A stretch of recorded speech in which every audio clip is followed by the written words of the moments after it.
तो बढ़ते यहाँ अगली खबर की तरफ, जहां सुप्रीम कोर्ट में आज बीआरएस लीडर के कविता की अर्जी पर समाअत है, जहां ईडी ने नोटिस को किया गया है चैलेंज, तो गिरफ्तारी में राहत देने की भी अपील की गई है। सुप्रीम कोर्ट भारत राष्ट्र समिति बीआरएस लीडर और यहां तेलंगाना के सीएम के चंद्रशेखर राव की बेटी के कविता की एक अर्जी पर आज सुनवाई करेगा।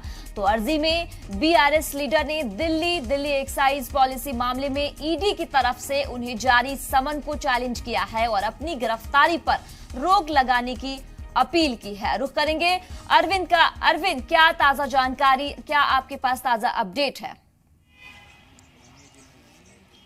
देखिए, के कविता ने अपनी अर्जी में दो महत्वपूर्ण मांग की है। एक तो वो चाहती थी कि ईडी की तरफ से जो पूछताछ के लिए समन उनको जारी किया गया है उसको उन्होंने चैलेंज किया था, और दूसरा वो चाहती है कि इस मामले में उनको गिरफ्तारी से संरक्षण मिले, उनको गिरफ्तारी से राहत मिले।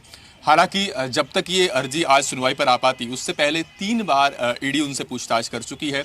10 मार्च को, 16 मार्च को और 21 मार्च को उनसे पूछताछ हुई है।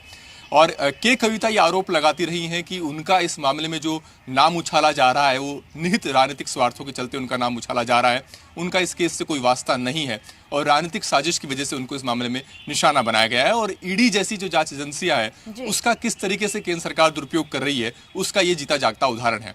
बहरहाल आज उनकी अर्जी पर सुनवाई होने वाली है और ये देखना अहम होगा कि क्या कोर्ट उन्हें इस मामले में गिरफ्तारी से संरक्षण जैसी कोई राहत देती है या नहीं।